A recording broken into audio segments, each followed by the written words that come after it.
Yang kita tahu bahwa pemerintah saat ini sedang gencar-gencarnya menangani kasus COVID-19 dan menerapkan prokes 5M di masa pandemi ini, Pak. Yang mau kita tanyakan adalah berapa jumlah kasus HIV di Kota Batam selama pandemi ini, Pak?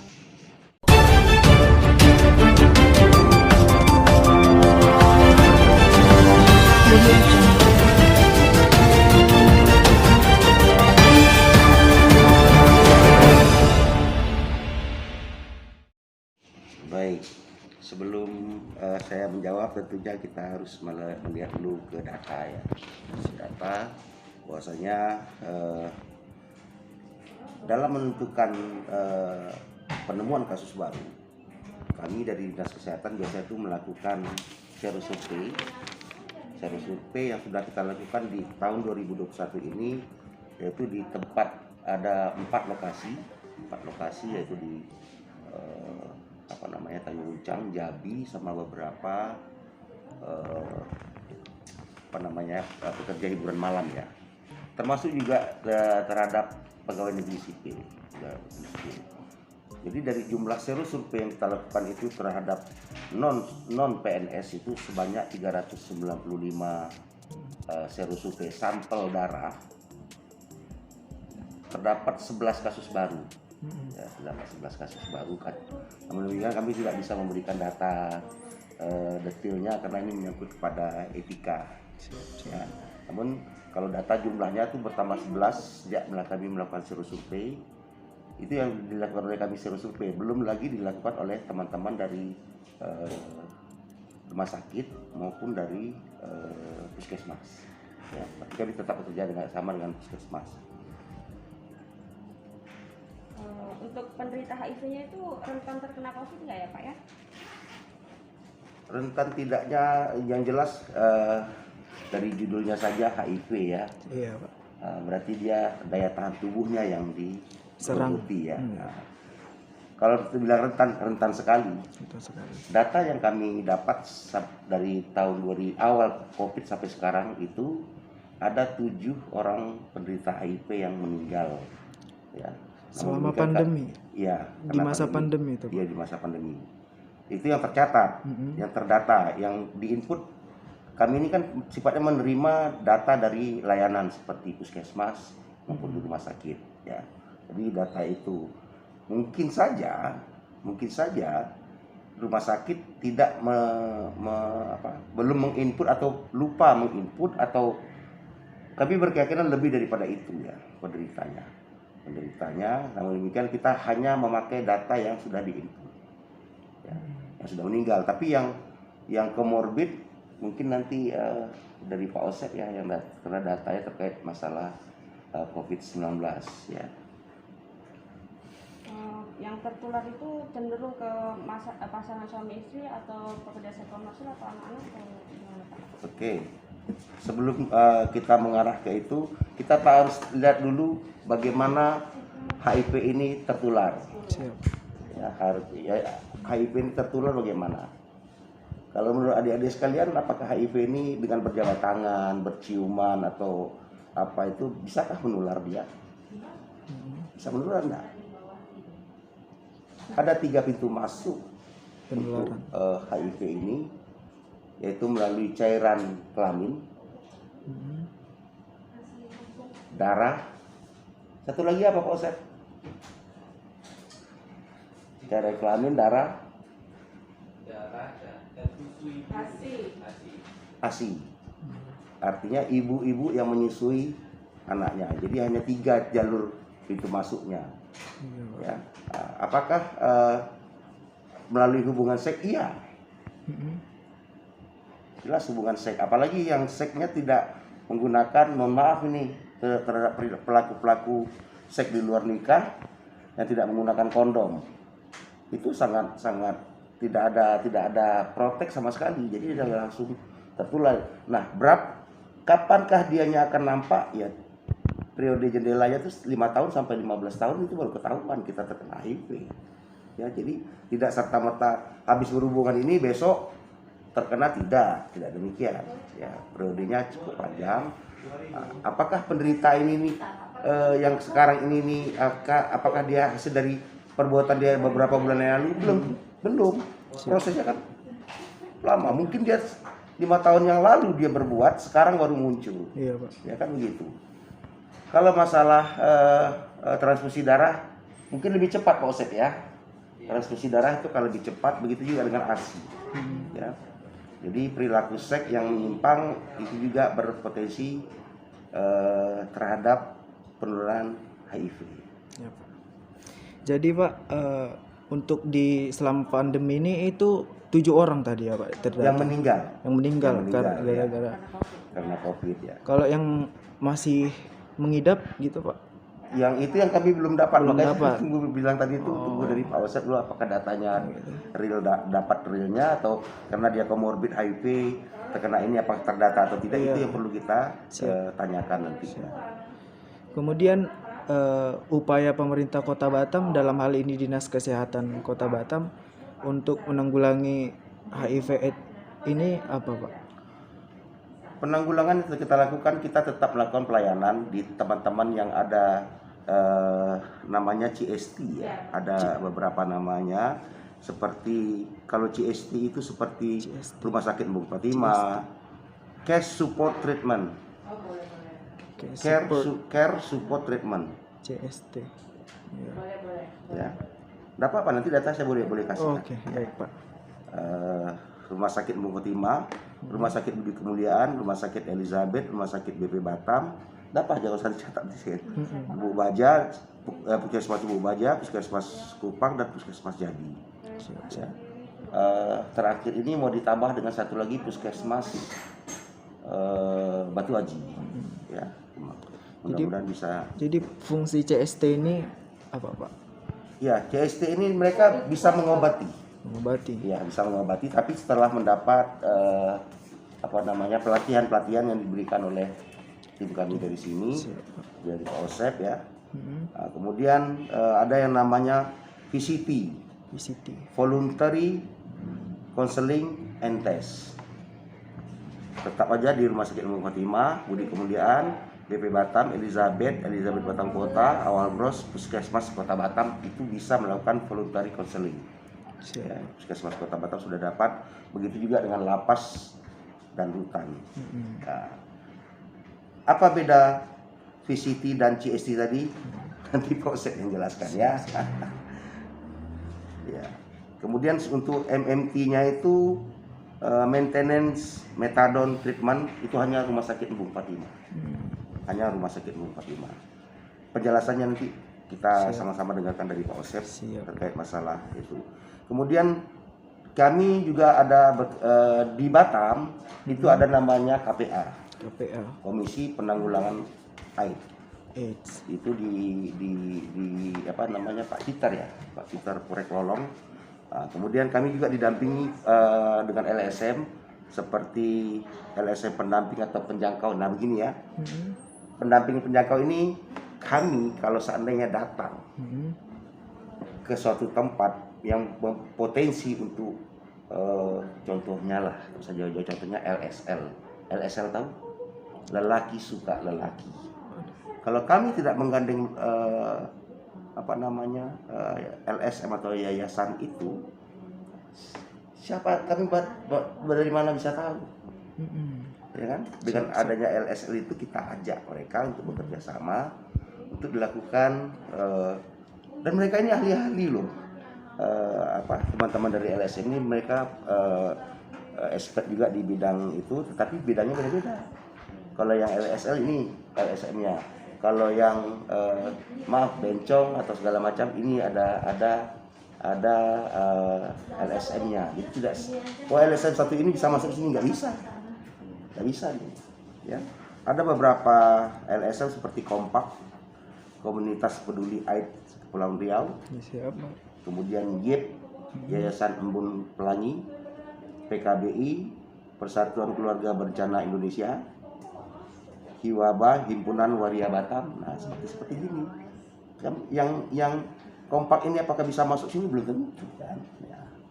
Kemudian ada YGB, Yayasan Gaya Batam, ini yang Gaya tadi. Yayasan Gaya Batam, YPAB, Yayasan Pembinaan Asuhan Bunda, YKIEB, Yayasan Komunikasi Informasi Edukasi Batam, Yayasan Dunia FIFA Wanita YDVW. Jadi ada beberapa LSM yang membantu kami. Siap. Kemudian hasil kami pada tahun 2018-2019 lalu melakukan pemetaan terhadap sasaran tadi. Ya, contohnya jumlah hotspot rumah bordir atau tempat penjual seks itu ada berapa gitu ya. Nah, jadi seperti penasun itu pengguna jarum suntik. Ya. Kalau untuk anggaran yang dikucurkan pemerintah dalam penanggulangan HIV/AIDS ini kira-kira berapa? Kita tidaklah besar anggaran yang didapatkan karena kita hanya melakukan serosurvei atau pengambilan darah itu. Kemudian kalau terkait masalah LSM ini mereka dibiayai oleh, ada yang Global Fund, ada yang mencari dana sendiri ya. Tapi kebanyakan dari Global Fund yang membantu dalam hal pendanaan yayasan, tapi tidak dari kami ya. Nah, terkait masalah obat-obatan 100% dijamin oleh pemerintah. Ya. Tidak ada alasan orang penderita itu putus obat, tidak ada. Selama ini memang tidak ada. Ya, yang ada adalah varian obatnya itu yang berubah. Siapa? Nah, varian obat itu siapa yang menentukan? Dokter, tidak kami. Dokter di layanan yang melakukan modifikasinya. Siap. Berapa jenis obat-obatannya? Lagi-lagi nanti ke Pak Osep kita tanyakan. Ya. Nah. Untuk penderita HIV-nya itu sendiri bisa divaksin nggak ya Pak ya? Selama ini penderita HIV divaksin Pak Osep? Iya Pak. Penderita HIV divaksin nggak ya? Kalau HIV Pak, lihat ini Pak, CD4-nya Pak. Kalau CD4-nya ada aturan kemarin di bawah CD4 di bawah 400 boleh. Nah, jadi ini ada ketentuan pula CD4 ini apa? Jadi Kembali lagi nanti kita tanyakan. screening dulu Pak. Ya. Masih lama Pak Osep? 3 menit Pak, 3 menit. Mungkin enaknya di belakang gitu ya Pak. Nanti di belakang Pak Osep. Siap. Karena dia capek gitu. Sendiri apa ya? Selama apa ada kasus diskriminasi untuk penderita HIV di Kota Batam ini? Kasus diskriminasi, jadi begini ya, yang mendiskriminasi itu sendiri kalau masyarakat sih sekarang tidak ya, tidak di Batam tidak tidak dikucilkan, karena yang mengkucilkan itu tuh ternyata dirinya sendiri. Karena di Batam ini kan orang tidak peduli ya, dia mau kena HIV, dia mau kena TB, dia kena apa, enggak masalah. Yang penting dia tidak mengganggu. Memang di daerah lain memang kita lihat stigma itu tinggi ya. Tinggi. Dan saya lihat di Batam, saya gimana mau bilangkan ya, saya mencontohkan ke diri saya aja deh. Siap. Saya dengan penderita HIV satu gelas kopi bersama saya nggak masalah saya. Tanya Pak Osep. Ini penderita AIDS bukan HIV loh. Siap. Saya segelas minum nggak apa-apa. Kenapa? Kita tahu jalur jalur masuknya. Iya. Ya, cair. Pertama dari mana? Dari darah, cairan kelamin, kelamin, baik laki-laki maupun perempuan ya. Kemudian dari air ASI. susu ibu. Dan kalau seandainya 3 itu jelas. Kalau berciuman tadi gimana? tidak kan? masalah. Tapi kalau ciumannya ganas gimana? Kalau ada timbul darah. Nah itu dia. Oh gitu. Tadi karena jalurnya melalui darah kan, Siap. luka nih. Ini lagi keasikan ini nih, mohon maaf nih, ini ceritanya agak dewasa sedikit. Iya Pak. Apalagi kalau dengan Pak Osep cerita itu nanti lebih porno lagi loh. Siap. Karena pendidikan ya, bukannya Iya, benar, porno benar. apa ya, tidak. Benar Pak. Kalau mereka lebih mengganas seperti apa, makanya kenapa kok di kelamin itu lebih gampang penularannya? Karena waktu berhubungan itu tuh biasanya terjadi luka. Mohon maaf, apalagi LSM.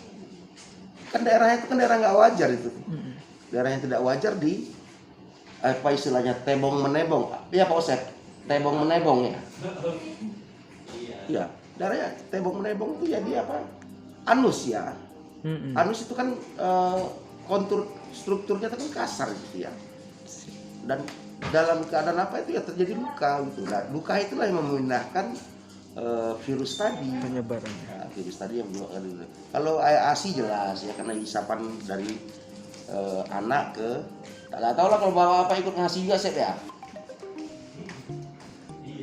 Ira, bapak ikut ASI juga enggak? Kadang-kadang ada juga ya. Bapak minum ASI ada juga. Kalau di sini itu ceritanya begitu. Nah, jadi kemudian tadi melalui darah, transfusi darah. Namun demikian di PMI itu langsung terscreening dia. Saya penderita HIV. Saya mau mau donor darah. Sebelum apa kan ada screening. Nah screening itu langsung menangkal Bapak tidak bisa ikut. Dia tidak akan menyebut Bapak HIV, tidak. Bapak belum bisa ikut donor darah. Ada orang tuh tahu Bapak ini tidak mungkin ikut donor darah karena dia HIV. Dia terscreening langsung waktu dilakukan tes. Kan kita sebelum donor darah kita dites dulu. Iya, Nah, dia sampel darahnya, kalau itu ketahuan langsung HIV-nya. Karena kita menggunakan rapid. Nah kita mau yang 11 orang tadi yang saya bilang tadi itu belum kita nyatakan HIV positif AIDS. Ya, jangan salah artikan karena itu baru rapid pertama. Pengambilan darah pertama. Kapan ditentukan? Setelah 3 kali. Siapa yang menentukan? Dokter. Saya juga tak punya hak untuk mengatakan lu positif HIV, tidak. Tapi dokter di layanan, di CST tadi, di VCT tadi yang menentukan. Di mana dia tadi? Semua beberapa rumah sakit dan semua puskesmas. Ya. Oke Pak Osep. Untuk layanan tesnya itu sendiri digratiskan atau ada biaya-biaya tertentu waktu ada yang mau? Selagi kami yang memberikan rapid test namanya itu tidak dipungut biaya. Kecuali rumah sakit mungkin ada biaya mendaftar. Karena rumah sakit kan profit. Kalau puskesmas tidak. Puskesmas tidak. Berarti untuk biaya CD4-nya juga gratis? Atau? CD4 kalau dari gratis Pak, kalau dari kita ya. Iya. Kalau dari kami itu tidak ada pungutan biaya apapun, karena kita ingin mengetahui status orang itu ya, tidak ada biaya apapun.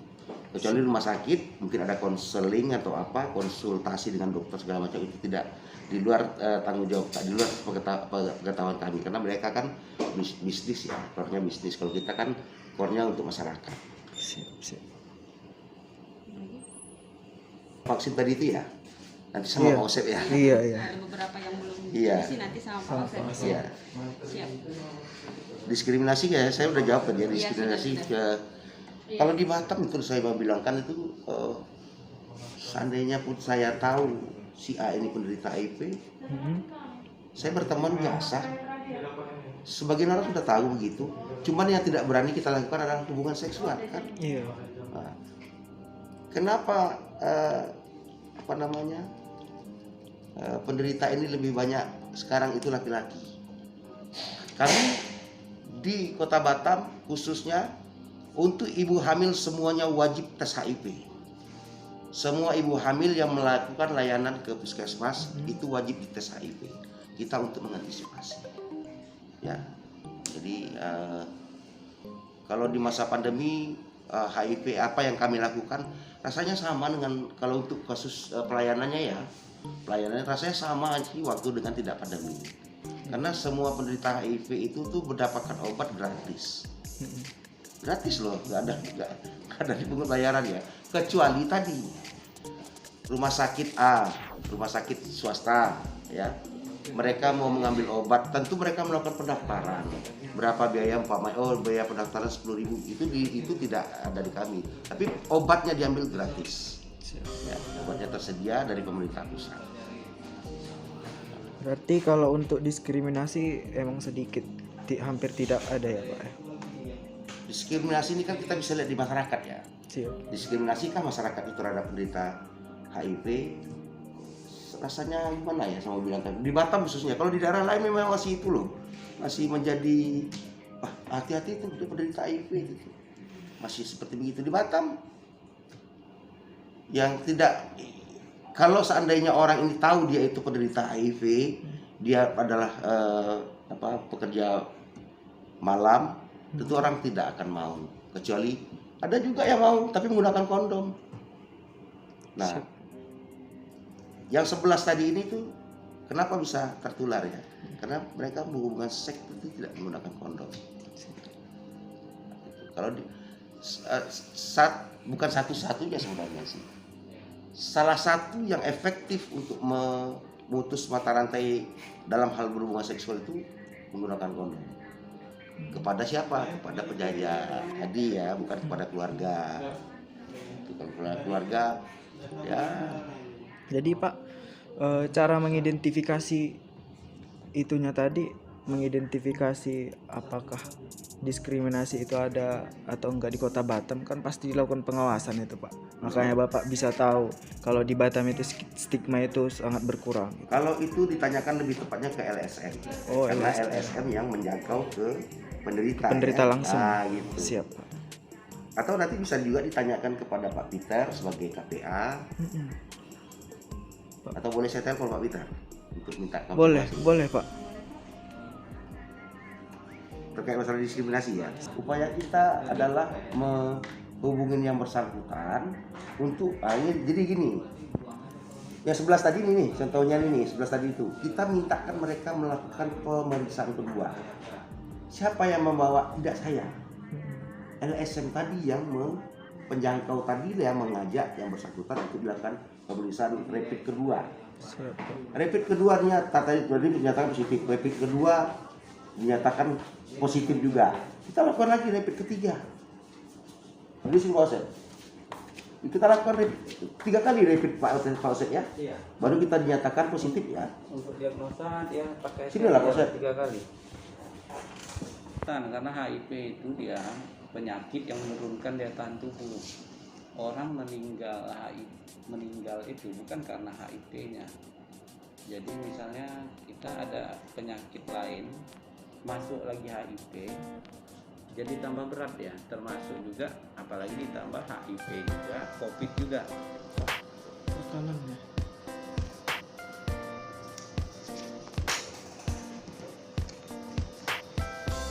Tentu dia harus lebih rentan.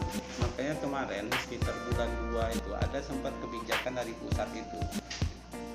Kalau stok obat orang HIV ini, biasanya orang HIV ini kita kasih obatnya 1 bulan sekali, jadi langsung kasih 1 botol untuk 1 bulan. Dalam masa pandemi ini boleh dikasih langsung 2 bulan dengan syarat stoknya ada. Apalagi kalau dia jauh, jadi untuk menghindari dia ketemu dengan orang lain. Ya, artinya dia memang lebih rentan juga karena dia soal daya tahan. Apakah masa pandemi mempengaruhi jumlah penderita HIV/AIDS? Dia jumlahnya itu tentu turun ketemunya ya, karena pemeriksaannya juga kurang, tentu yang ketemunya juga sedikit. Jadi kalau dari data kita itu kan 7.000 lebih itu sampai Desember. Kalau diperhatikan harusnya rata-rata 700-an per tahun, tapi sejak tahun 2020 pandemi ini kan bulan Maret 2020 itu hanya sekitar ketemu 460 berapa gitu, 400 lebih. Berkurang jumlah pemeriksaan, berkurang juga ketemu positifnya karena itu tadi ada waktu masa pandemi ini kita dibatasi, jam kerja juga dibatasi, termasuk tadi tuh untuk minum obat aja, ngambil obat harusnya dia sebulan sekali, kita diperbolehkan 2 bulan. Di Batam bentuk penularannya apa? Untuk saat ini yang paling banyak itu sama sebenarnya di seluruh, bukan hanya Batam, seluruh Indonesia pun lebih banyak itu karena hubungan seks. Walaupun secara dari awalnya lebih banyak itu dari narkoba suntik. Sekarang narkoba suntik itu sedikit sebab barang untuk disuntikkan juga kan susah. Sekarang orang lebih banyak larinya kalau ke narkoba itu ke kayak sabu, ekstasi ya gitu. Jadi tidak pakai suntik. Dulu rentannya itu bukan soal karena narkobanya itu dia karena dia pakai jarum suntiknya bergantian kan itu. Walaupun juga pernah ada penelitian dari universitas, apakah hubungannya narkoba termasuk misalnya sabu atau ekstasi itu dengan HIV. Tentu ada hubungannya. Biasanya kalau orang pakai sabu atau pakai ekstasi itu kan perilakunya berubah. Ujungnya seks bebas. Seks bebas. Dari Batam, tim Independent News Channel melaporkan.